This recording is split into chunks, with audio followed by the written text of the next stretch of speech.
the little recording button that looks like a video camera. And then that's kind of it.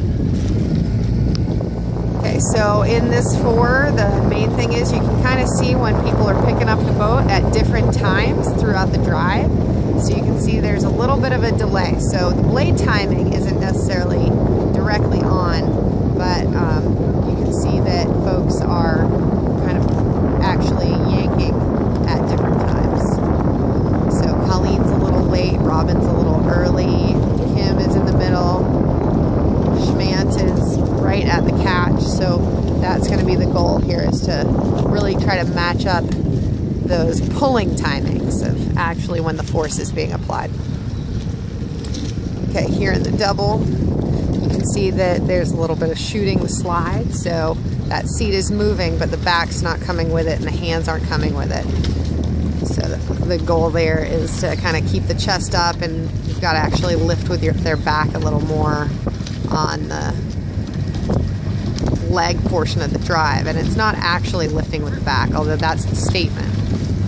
It's just not shooting your slide, and we need to go in the opposite direction to make sure that we're being effective. Okay, and 2, up 2. That's 1. 2, here we go. This is our sprint, 2 minutes, go.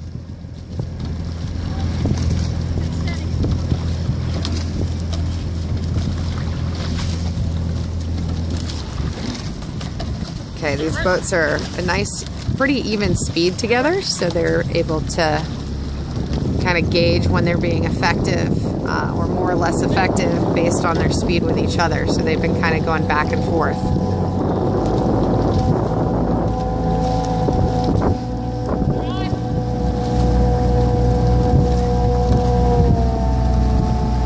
Okay, getting much better with the blade depths from port to starboard. You can see how at the finish, when they're together, it leaves the boat level as opposed to dropping it on its side.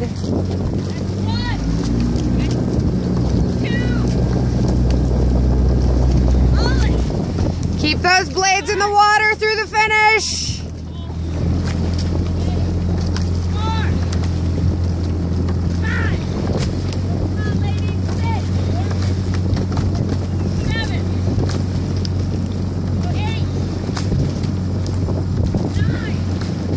So when they're all at full power at this rating, the timing together is a little bit better. In 2, down 2. That's 1 on the recovery. 2. Keep the power through the drive together.